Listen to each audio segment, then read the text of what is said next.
The silver ships came down through Earth's sky like falling stars, but they moved too slowly to be natural. Captain Jake Morrison watched from his patrol ship as 12 alien vessels entered the solar system. He had been flying the same route for 3 years and had never seen anything like this. Jake pressed the emergency button on his console. Red lights flashed across the bridge as his crew rushed to their stations. Lieutenant Amy Foster ran to the communications panel while Sergeant Ryan Brooks took his position at the weapons control.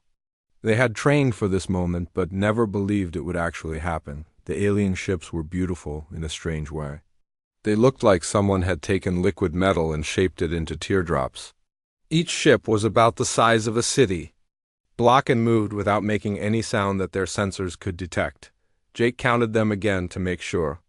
12 ships, all identical, all heading straight for Earth. On the lead alien ship, Ambassador Veltar stood at the main viewing window. He had waited his whole life for this moment. His people, the Zeridians, had been watching this small blue planet for many years. The creatures living there had finally developed basic space travel, which meant they were ready for contact according to galactic law. Veltar adjusted his ceremonial robes and checked his translation device one more time. The humans seemed like a typical young species. They had built some simple machines and managed to leave their planet a few times, but nothing impressive.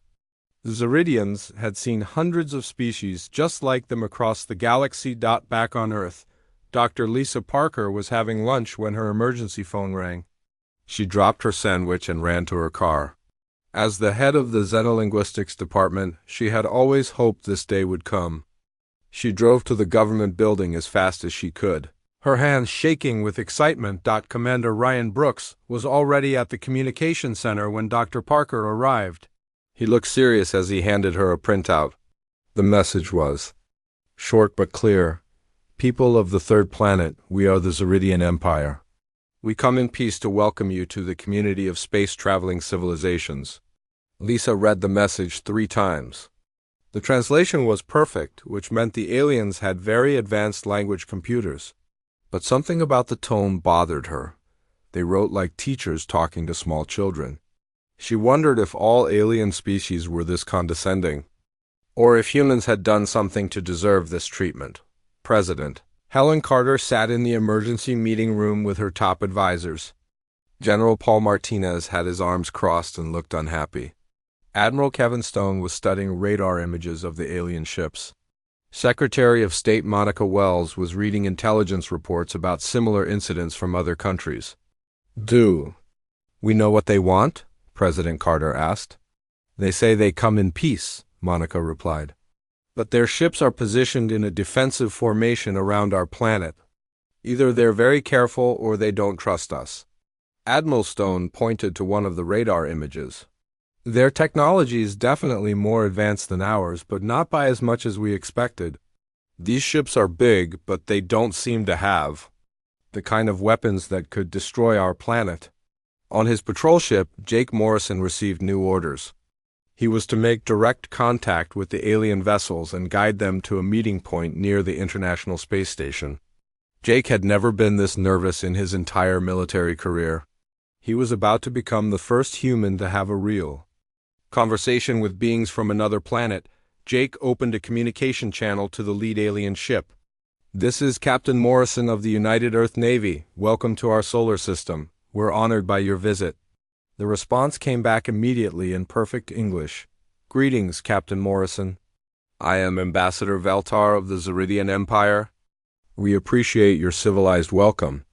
May we proceed to your planet for formal first contact ceremonies? Jake noticed that the alien spoke like he was doing humans a favor by visiting. This seemed odd for someone who was supposedly coming in. Peace. Jake had expected aliens to be either hostile or friendly, but not patronizing. Dr. Parker was listening to the conversation from the ground. She made notes about the alien speech patterns and word choices. The Zeridians clearly had excellent translation technology, but they seemed to have some very specific ideas about humans and their place in the universe. As the alien ships moved closer to Earth, people around the world watched on television. News reporters struggled to find the right words to describe what everyone was seeing. Children pointed at the sky and asked their parents if the visitors were friendly. Scientists called each other on the phone to share theories about alien technology. Ambassador Veltar prepared for the landing ceremony. He had performed similar rituals with dozens of species across the galaxy. The process was always the same: arrive with impressive ships, establish communication, offer protection and guidance to the primitive species, and gradually introduce them to galactic civilization. The Zeridians had a good system for dealing with young species. They would provide just enough technology to help them advance while making sure they remained grateful and dependent. It was a win-win situation that had worked successfully for centuries. What neither the humans nor the Zeridians knew was that this first contact would be very different from anything either species had experienced before. The next few days would change everything both civilizations believed about themselves and their place in the galaxy. The meeting room aboard the Zeridian flagship was designed to impress visiting species. Ambassador Veltar had arranged everything perfectly with glowing panels on the walls and comfortable seats for the human delegation. He stood at the head of the table wearing his finest ceremonial robes, confident that this would be another routine first contact. Secretary of State Monica Wells entered the room first, followed by General Paul Martinez and Dr. Amy Foster. They looked around at the alien technology with obvious interest, but Monica noticed they seemed more curious than amazed. Most primitive species were overwhelmed by their first sight of advanced Zeridian equipment. "Welcome aboard our vessel," Veltar said through his translation device. "We are honored to be the first galactic civilization to make contact with your developing species." Monica smiled politely, but something in her expression made Veltar pause. "Thank you for your welcome, Ambassador. However, I think there might be some confusion about our current situation." Veltar's confidence flickered for just a moment. "Confusion? Our sensors clearly show that your species has only recently achieved basic space travel. We are here to offer you guidance and protection as you take your first steps beyond your home planet." Dr. Foster pulled out a small tablet and placed it on the table.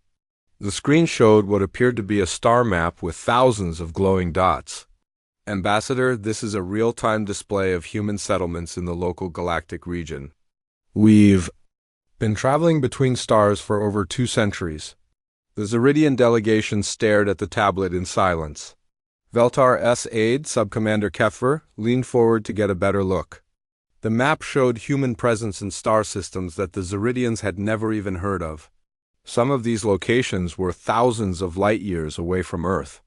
"This must be some kind of error," Veltar said, but his voice had lost its confident tone. "Our long-range sensors would have detected any advanced civilization in this region of space." General Martinez spoke for the first time. "With respect, Ambassador, your sensors might not be calibrated to detect our technology. We use different methods for space travel and communication than what you might expect."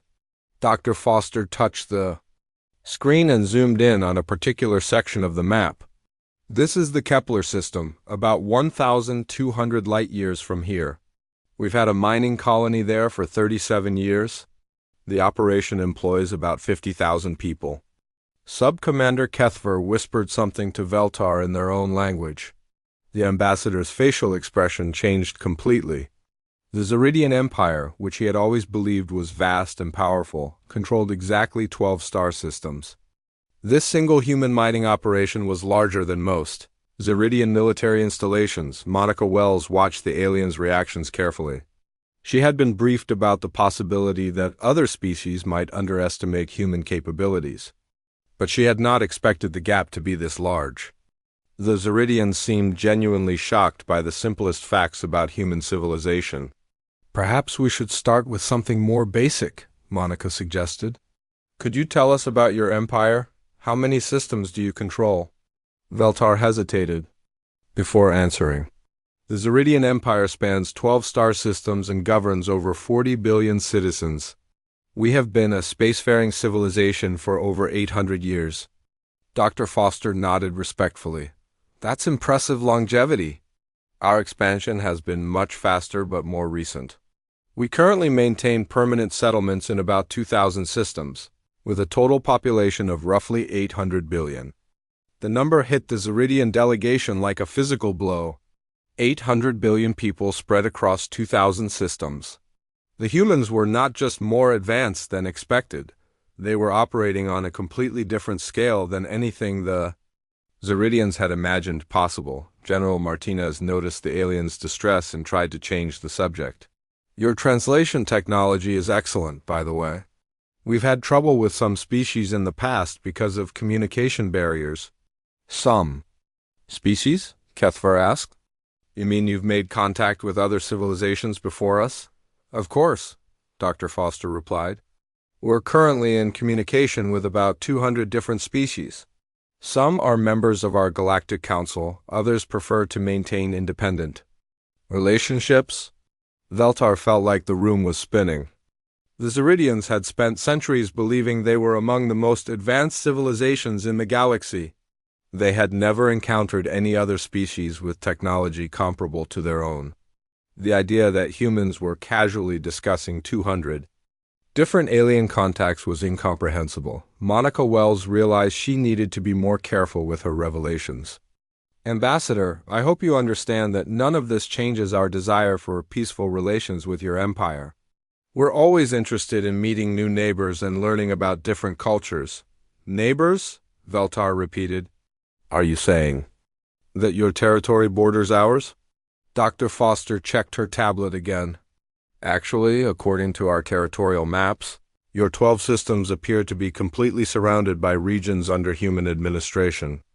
We've had monitoring stations in your general area for decades. The room fell completely silent. Kethvar stared at the human tablet, trying to process what he was hearing.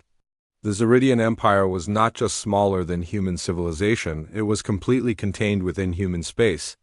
They had been living inside humanity's territory without knowing it. Monitoring stations? Veltar asked weakly. Standard procedure, General Martinez explained. We always keep track of developing civilizations in our region. It's part of our non-interference policy. We don't make contact until a species achieves independent interstellar travel. Monica Wells realized that the aliens were having trouble accepting the reality of their situation. Ambassador, perhaps we should take a break and allow you to consult with your government. This is clearly a lot of information to process. Veltar nodded numbly. Everything he had believed about his people's place in the universe was crumbling around him. The Ziridians had not discovered humanity. Humanity had been watching them grow up. Dr. Lisa Parker worked through the night in her laboratory, comparing Ziridian star charts with human territorial maps. Her coffee had gone cold hours ago, but she could not stop staring at the data on her computer screen. The implications were staggering, and she needed to be absolutely certain before she called anyone. The Ziridian Empire consisted of 12 star systems arranged in a rough cluster about 400 light-years from Earth, according to human administrative records. This entire region was classified as Outer Rim territory, managed by the Colonial Development Authority. The Ziridians had been living inside human space for centuries without anyone on either side knowing it. Lisa picked up her secure phone and dialed President Carter's emergency number. It was 4 a.m, but this could not wait until office hours. Madam President, I need to convene the Emergency Council immediately. We have a situation that's much more complex than we initially thought. Captain Jake Morrison received new orders at dawn. His ship, the UEN Defender, was to conduct a discreet survey of the space surrounding the Ziridian home systems. Command wanted to know exactly what human installations existed in that region and why they had never detected the Ziridian civilization. Jake assembled his best crew for the mission. Lieutenant Colonel Sarah Johnson from the Science Division would handle the technical analysis. Commander Ryan Brooks would manage communications. Dr. Amy Foster would coordinate with the xenobiology team. They departed Earth orbit within 6 hours of receiving their orders. The survey results were more shocking than anyone had expected. The region around the Ziridian systems was dotted with human installations, automated monitoring stations, resource extraction facilities, communication relays, and even a small research outpost that had been operating for over 20 years. Lieutenant Colonel Johnson stood in the briefing room on Zarian Prime, staring at reports she had filed routinely for the past 15 years. She had been studying what her department classified as developing indigenous species in the local cluster. The species showed promising signs of technological advancement, but nothing that suggested they were ready for galactic contact. "Sir, I need to report a major intelligence failure," Johnson said to her commanding officer over the communication link. "The species we've been monitoring just made first contact with Earth. They call themselves Zeridians, and they achieved interstellar travel without our detection systems noticing." Back on Earth, Admiral Kevin Stone convened a classified meeting with the Galactic Territorial Command. The room was filled with senior military officers and civilian administrators who managed humanity's vast interstellar empire. Fleet Admiral Betty Collins presented the initial findings with a grim expression. "The situation is unprecedented," Collins began. "We have a spacefaring civilization that developed within our territory without triggering any of our standard monitoring protocols. This represents a serious gap in our intelligence capabilities."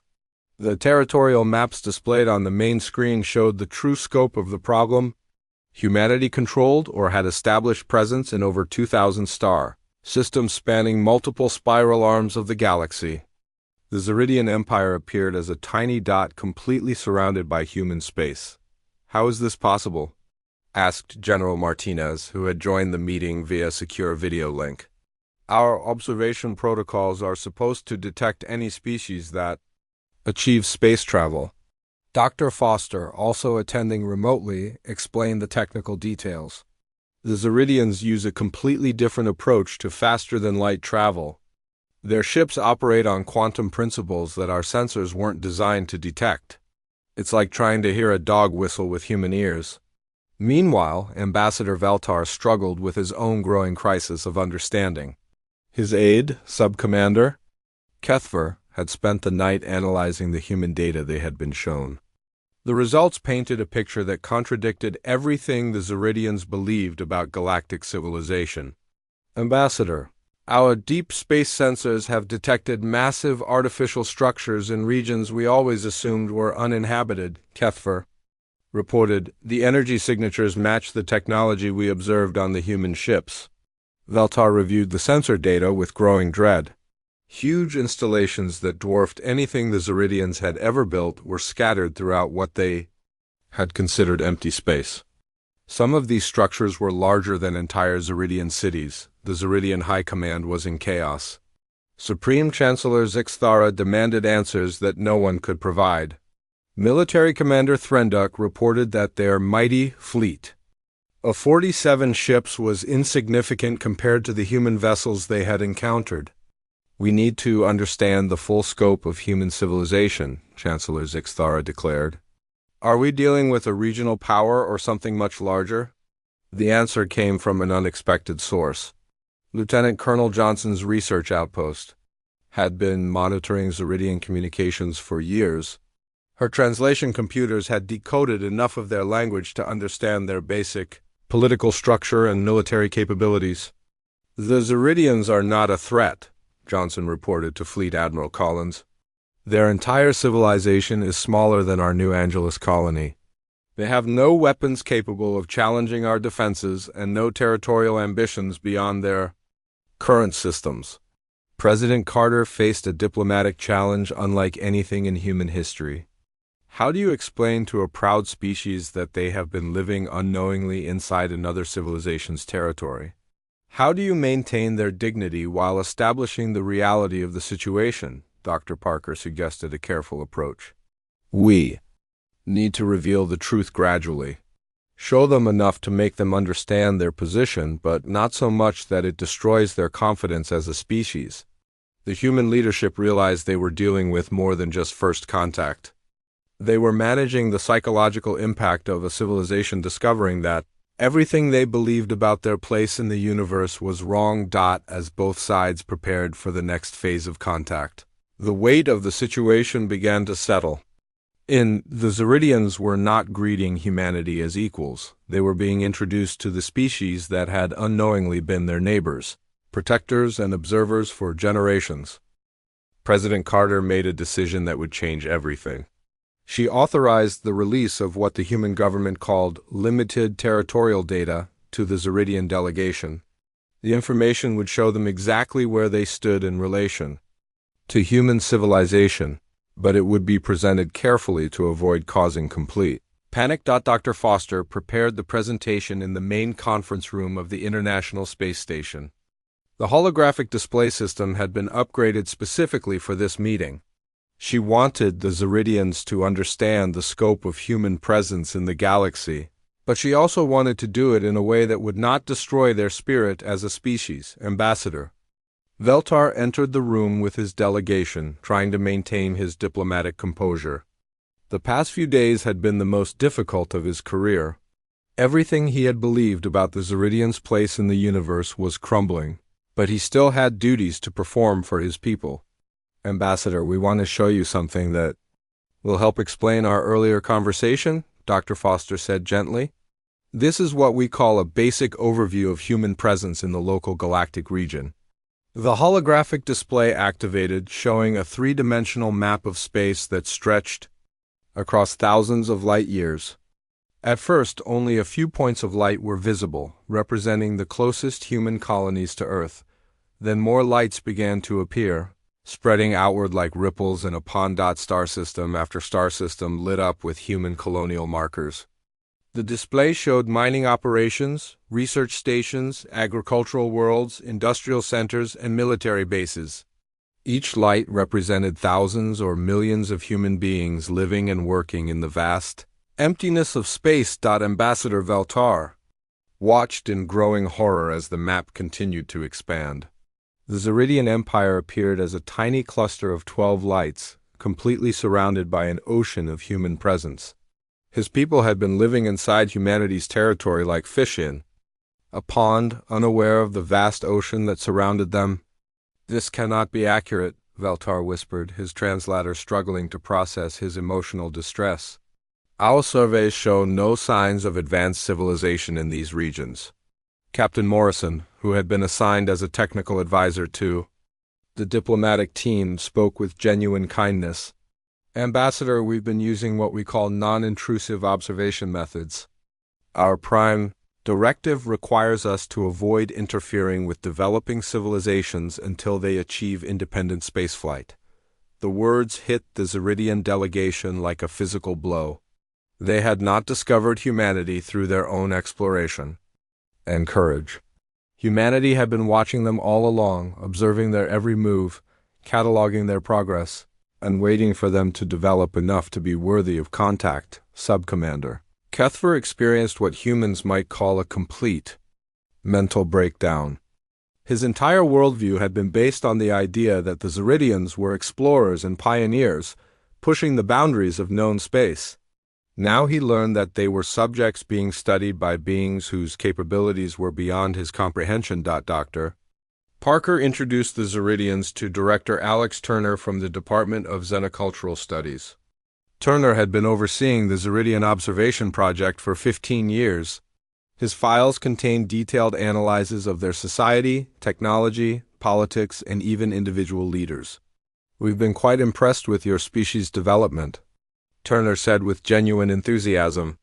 Your solution to the energy crisis on Zeridian Prime was particularly elegant. We've actually incorporated some of your innovations into our own systems. The compliment felt like mockery to Veltar. The Zeridians' greatest technological achievement had been noticed and copied by the humans like a parent praising a child's drawing. Everything his people had accomplished had been observed, analyzed, and filed away in human databases. Fleet Admiral Collins arrived on Earth to personally oversee the delicate situation. She brought with her representatives from the Galactic Council, humanity's governing body for interstellar affairs. The council included delegates from major human colonies spanning multiple galactic arms. The Galactic Council represents over 800 billion human citizens across 2,000 star systems, Collins explained to the stunned Zeridian delegation.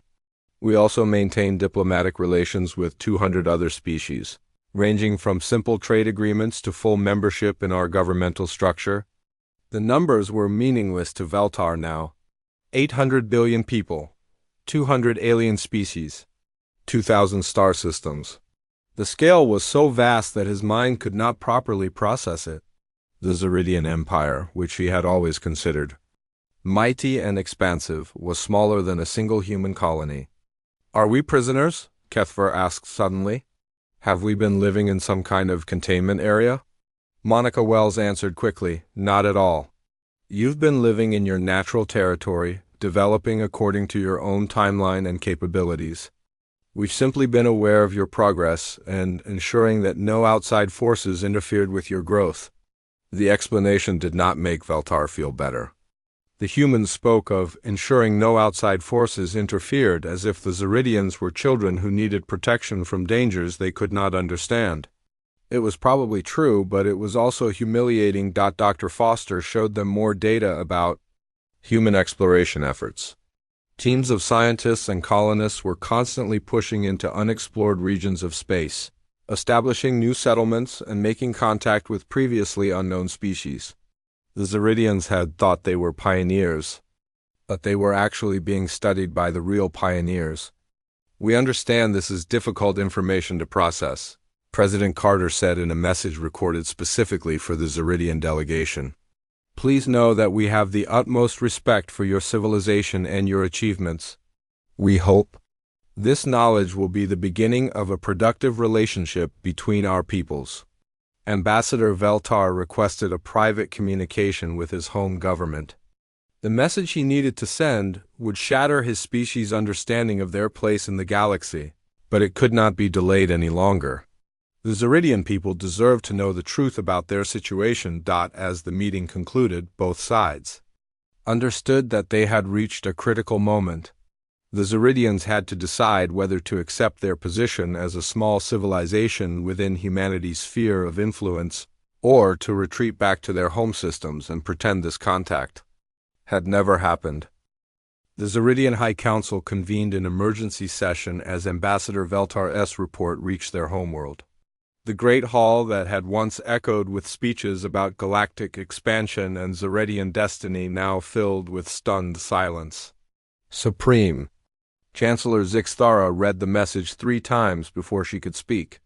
"You are telling me that we are not the advanced civilization we believed ourselves to be," Chancellor Zixthara said to the assembled council members. "That these humans have been watching us develop like scientists studying insects in a laboratory." The implications were staggering for a government that had built its entire identity around the promise of leading their species to greatness among the stars. Chancellor Zixthara had spent decades convincing the Zeridian people that they were destined to become a major galactic power. Now she learned that they were nothing more than a small tribe that had wandered into someone else's territory. Military Commander Threnduk reviewed the tactical situation with growing despair. The Zeridian fleet, which had been the pride of their empire, consisted of 47 vessels built over 2 centuries. According to Veltar's report, the human delegation had casually mentioned that their local patrol groups numbered in the hundreds. "Our entire military force is smaller than what the humans consider a routine security patrol," Threnduk reported to the council. "They speak of fleet movements involving thousands of ships as if discussing the weather." Back on Earth, President Carter worked with her advisors to develop a response that would preserve Zeridian dignity while establishing clear boundaries for future relations. The situation was unprecedented in human diplomatic history. They had encountered dozens of species over the centuries, but never one that had achieved spaceflight while remaining completely unaware of humanity's galactic presence. Dr. Foster proposed what she called a gradual integration program. "We can offer them junior membership in the Galactic Council with full territorial autonomy within their current systems. They would gain access to our trade networks, technological databases, and cultural exchange programs." Admiral Stone raised concerns about the security implications. "We need to determine why our monitoring systems failed to detect their space capability development. If the Ziridians could achieve interstellar flight without our knowledge, other species might have done the same. The possibility that there might be other unknown civilizations developing within human space worried the military leadership. They had always assumed that their observation networks were comprehensive, but the Ziridian situation proved that assumption wrong. Captain Morrison led a joint human-Ziridian expedition to examine the border regions between their territories. The survey team included both species' best scientists and engineers. What they found was both fascinating and troubling for different reasons. The expedition discovered dozens of automated human installations that the Ziridians had never detected. Mining stations, communication relays, and research facilities operated continuously within a few light years of Ziridian space. The technology was so advanced that it remained invisible to Ziridian sensors. Your equipment operates on completely different principles from our systems, explained Dr. Foster to the Ziridian scientists. It's like we've been having a conversation in different languages without realizing it. Sub-Commander Kethver found himself fascinated by human technology despite his emotional trauma. The automated systems were elegant and efficient in ways that Ziridian engineering had never achieved. He began to understand that his species had much to learn from their unexpected neighbors. Ambassador Veltar struggled with an impossible situation. His people had spent generations preparing for their role as galactic leaders, only to discover they were minor players in a game they had not known existed. The psychological impact on Ziridian society would be devastating when the truth became public. How do we tell our people that everything they believed about our place in the universe was wrong? Veltar asked during a private conversation with Monica Wells. How do we maintain hope and dignity when we've learned that we are children compared to humanity? Monica understood the ambassador's pain. Every species goes through this realization. Eventually, the universe is vast and there is always someone more advanced, more numerous, or more experienced. What matters is how you choose to respond to that knowledge. The Ziridian delegation requested a tour of human space to better understand the scope of their new reality. They needed to see with their own eyes what humanity had built across the galaxy. President Carter approved the request, assigning Commander Brooks to escort them on a carefully planned journey. Chancellor Zixtara faced political pressure from her own government. Opposition leaders demanded explanations for the intelligence failures that had left their species ignorant of the galactic situation. Some called for immediate military action, though against what target was unclear. We cannot fight beings who have been protecting us without our knowledge, the Chancellor told her critics. We must find a way to adapt to this new reality while maintaining our identity as a proud species. Kethver suggested a different approach to his superiors. Perhaps we should focus on what we can learn from humanity rather than what we have lost. They achieved galactic dominance without conquest or oppression. Their observation protocols show respect for developing civilizations. The idea of cooperation rather than competition began to take hold among some Ziridian leaders. If they could not compete with humanity on equal terms, perhaps they could find a way to benefit from the relationship while contributing their own unique capabilities. As both species prepared for the educational tour of human space, the magnitude of the cultural and political adjustments ahead became clear. The Ziridians would need to completely restructure their understanding of their place in the galaxy, while humanity would need to learn how to integrate a proud species that had been accidentally overlooked. The UN Harmony was a diplomatic vessel designed specifically for cultural exchange missions. Captain Linda Hayes had commanded the ship for 6 years, escorting delegations from dozens of species across human space. She had never carried passengers who were more important to the future of galactic politics than the Ziridian delegation she now transported. Their first stop was the Mars Industrial Complex, where Director Chris Evans explained humanity's approach to expansion and development. The massive facility produced everything from spacecraft components to agricultural equipment for colonies throughout the galaxy. The Ziridians had never seen manufacturing on such a scale. We focus on sustainable development and long-term stability, Evans told the fascinated Ziridian visitors. Every species we encounter is given the opportunity to develop at their own pace, with support available when they request it. Ambassador Veltar began to understand that humanity's galactic dominance was not built on conquest or oppression. The human model of expansion prioritized cooperation and mutual benefit over rapid territorial acquisition. It was a philosophy that the Zeridians could respect and potentially learn from. The tour continued to the Alpha Centauri Cultural Exchange Center, where Director Maria Santos introduced them to representatives from dozens of species that had joined the human galactic community. Each species maintained their own governments, territories, and cultural traditions while participating in the broader economic and social networks. Subcommander Kethver was particularly interested in meeting the Altarian delegation. Their species had made contact with humanity 2 centuries earlier under circumstances that were remarkably similar to the current Zeridian situation.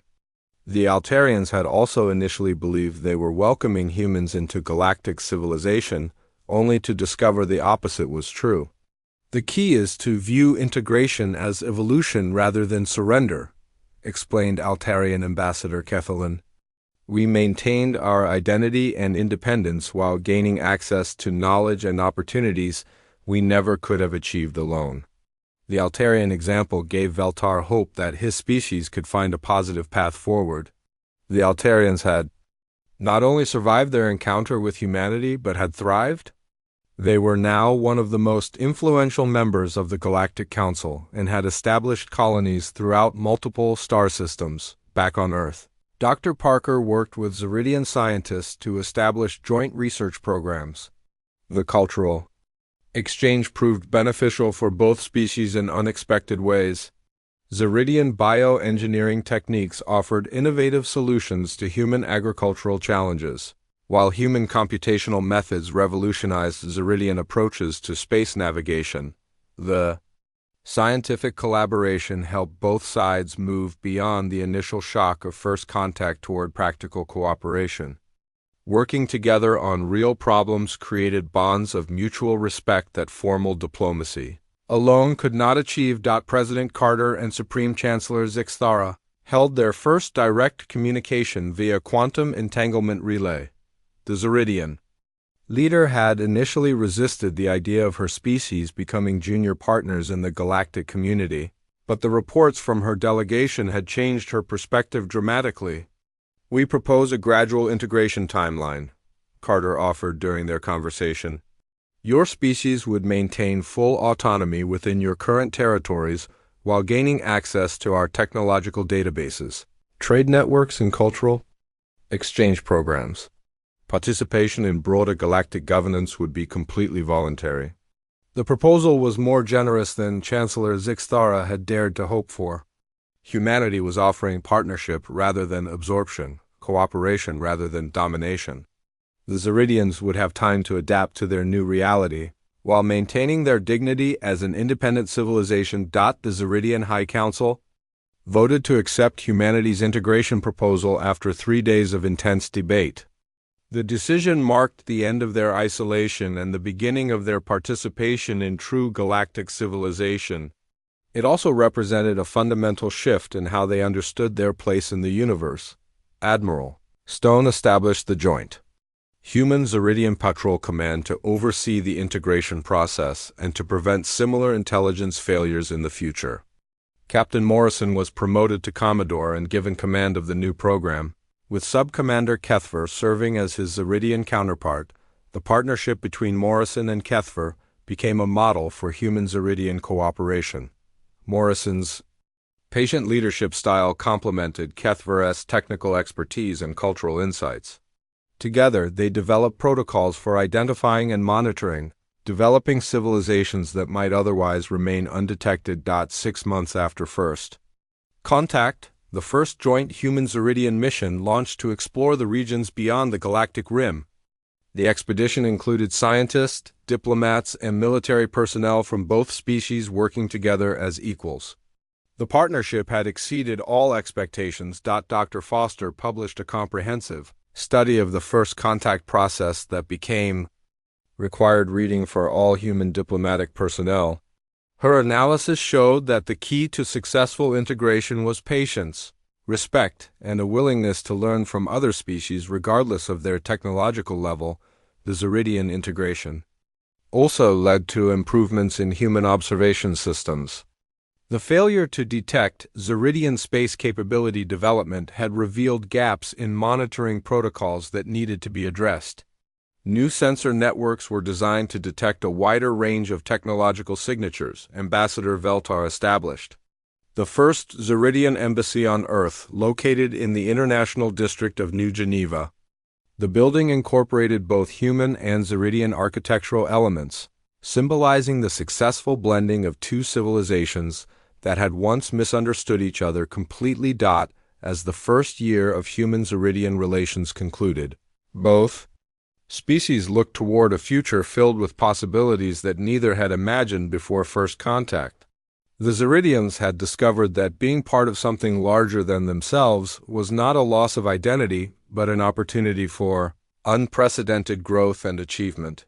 The accidental revelation of humanity's galactic dominance had ultimately strengthened their position as benevolent leaders of the interstellar community, while the Ziridians found their place as valued contributors to the greater galactic civilization that they had, unknowingly, been part of all along.